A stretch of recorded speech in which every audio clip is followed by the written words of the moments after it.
Salut à tous, c'est Mickaël et j'espère que vous allez bien. Ça y est, je suis arrivé à Jodhpur en Inde, dans le Rajasthan. Alors derrière, vous pouvez voir que c'est une ville qui est très bleue et en fait, c'est le roi qui avait demandé ça.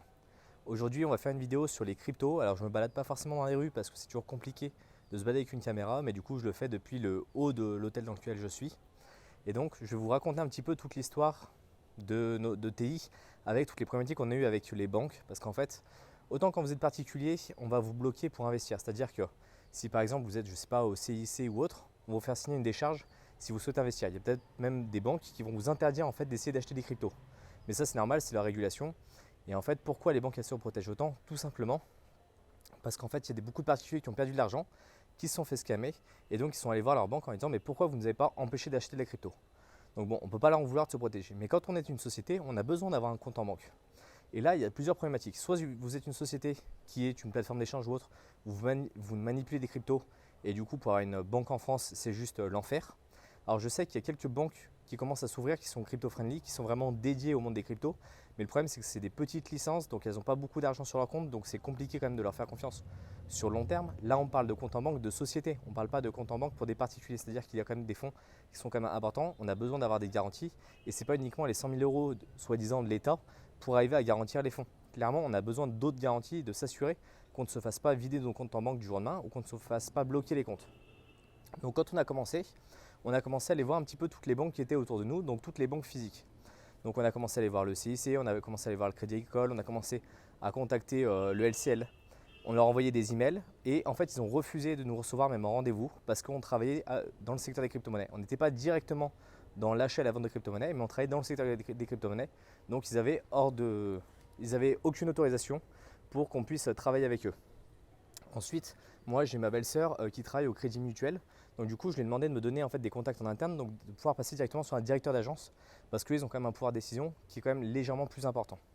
Donc j'ai pris le temps d'appeler cette personne qui était directeur du Crédit Mutuel et au bout de 5 minutes au téléphone, j'étais énervé mais comme jamais. Franchement, il m'avait vraiment énervé parce qu'en fait, en quelques phrases, il m'expliquait qu'en fait le secteur des crypto-monnaies ne servait strictement à rien, qu'on était uniquement des arnaqueurs, qu'on cherchait à voler tout le monde. Et je pense que depuis le temps que vous nous connaissez, depuis le temps que vous nous savez, on n'est pas du tout dans cette idéologie-là. Et qu'en fait, il espérait qu'on trouve aucune banque, que personne ne nous fasse confiance pour qu'on puisse se développer dans ce secteur-là. Donc ce type de personnes, c'est malheureux à dire, mais j'espère en fait qu'ils vont disparaître avec le secteur bancaire quand on va avoir l'avancée des cryptos qui vont continuer d'évoluer parce qu'en fait, ils n'ont pas compris qu'ils vont devoir faire avec et qu'il ne faut pas qu'ils rentrent au contact et aussi durement dans ce sens-là. Donc c'était un petit peu dommage et j'ai eu la chance en fait d'avoir aussi d'autres contacts dans d'autres banques et finalement, on a trouvé à la Société Générale qui est pour moi l'un des acteurs français qui est aujourd'hui le plus ouvert sur le sujet au niveau des banques physiques. Alors je ne dis pas que c'est la meilleure banque, je ne dis pas qu'ils offrent tout un tas de choses, mais ils ont été assez compréhensifs. Ils ont compris un petit peu comment on fonctionnait, ce qu'on faisait, quel était notre métier, ce qu'on apportait à la société. On leur a montré notre chaîne YouTube, on leur a montré notre site web, on a rempli tout un tas de papiers, on a signé plein de décharges. Mais au moins c'était assez clair et globalement en 2 ans avec eux, on n'a jamais eu de vraies problématiques. Alors on avait des frais qui étaient beaucoup trop importants par rapport à d'autres banques, mais ça restait correct en France. Quand vous avez un compte en banque en société en France, vous payez à peu près 100 euros par mois de frais divers et variés. Vous avez des cartes avec un certain plafond, vous ne pouvez pas faire tout et n'importe quoi. Mais globalement, ça se passait quand même assez bien. Quand on a décidé de basculer derrière sur l'Estonie, on a dû ouvrir des comptes en fait à l'étranger parce que c'était beaucoup plus simple et c'était beaucoup plus facile à gérer.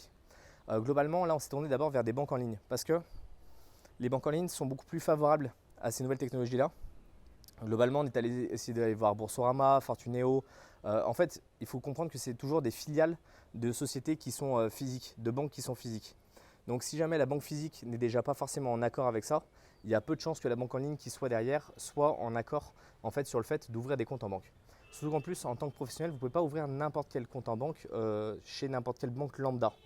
Du coup, on est obligé de prendre des comptes en banque professionnelle. Donc là, la première qui s'est tournée à nous, en fait, on est allé sur une marketplace en Estonie et du coup, il y avait différentes banques qui disaient s'ils acceptaient ou pas les sociétés qui travaillaient de plus ou moins près dans le secteur crypto.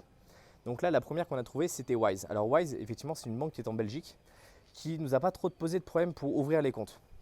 Donc ça s'est plutôt assez bien passé.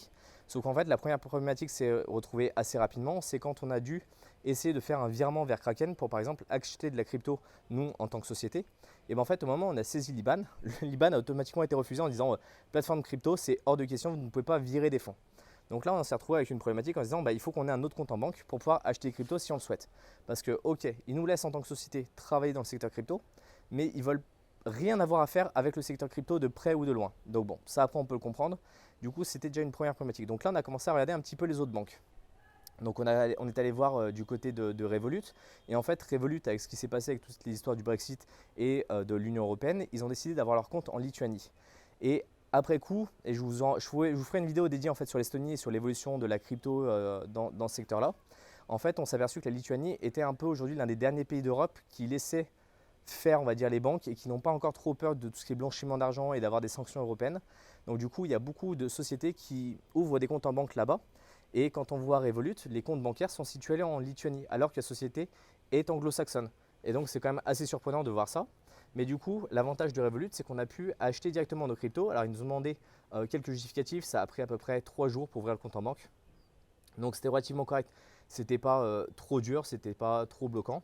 Mais au moins on pouvait bouger des fonds d'un compte à l'autre. Et en fait, ce qui s'est passé, c'est qu'à cette période-là également, on s'est fait geler notre compte Wise. Alors pourquoi on s'est fait geler notre compte? On n'a eu aucune information.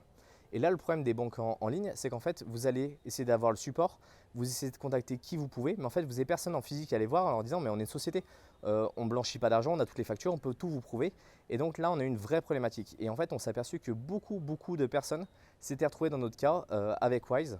Et donc, on a décidé d'ouvrir d'autres comptes en banque pour pouvoir transférer l'argent et pour pouvoir continuer de payer les personnes avec qui on travaille. Parce que autant certains prestataires acceptent d'être payés en crypto, mais ça demande quand même un peu de comptabilité, ça demande de vérifier quand même certains éléments. Mais autant d'autres, on peut les payer qu'en euros. Quand vous allez payer une plateforme, par exemple, pour utiliser un logiciel pour mettre en place une formation, bah, vous êtes obligé de le payer en euros avec votre carte. Donc si jamais votre carte est bloquée et que votre compte est complètement gelé, eh ben, vous ne savez pas combien de temps ça peut durer, vous ne savez pas si les prochains prélèvements vont être complètement saturés. Et là, le problème, c'est qu'on s'est retrouvé comme ça dans cette période-là, et ça a duré quasiment 2 semaines à plus avoir de compte en banque en fait. Heureusement qu'on avait Revolut, on avait un petit peu d'argent, donc on est arrivé à peu près à s'en sortir. Mais on s'est dit, du coup, il faut qu'on ait un troisième compte en banque pour pouvoir séparer notre argent et s'assurer qu'on ait toujours de l'argent pour la société et pas se retrouver bloqué. Donc là, on a essayé de chercher un petit peu toutes les banques en ligne qui étaient disponibles et en fait, c'était extrêmement dur de trouver une banque en ligne qui accepte une société crypto.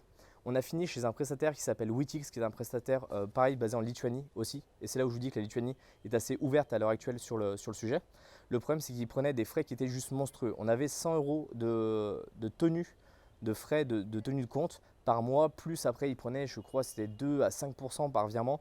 Donc globalement, on n'y est pas resté très longtemps chez eux parce qu'ils nous dépannaient. Et effectivement, ils vérifient strictement rien. On peut ouvrir un compte très rapidement chez eux. Clairement, je pense que ce n'est pas l'un des meilleurs acteurs. Ils n'ont pas une grosse licence bancaire. Mais au moins, ça avait le mérite de fonctionner et ça nous a quand même dépanné pendant un certain temps. Et après, on s'est dit qu'il fallait, vu comme je vivais en Estonie, ouvrir un compte bancaire en local. Donc là, on a fait un petit peu le tour des différentes agences. On est allé parler un petit peu à tous les expatriés, voir comment eux, ils travaillaient avec les différentes banques, s'ils avaient des problématiques sur la partie crypto. Et il nous a dit, il faut aller voir LHV parce que c'est le plus gros acteur en Estonie qui a une banque physique. Et globalement, avec les cryptos, ils sont assez ouverts. Donc très bien, on y va, on prend rendez-vous en agence, on échange avec les personnes. C'est toujours un peu plus compliqué quand vous êtes expatrié, on vous demande quand même quelques documents, on vous demande un peu d'expliquer votre business, comment ça fonctionne.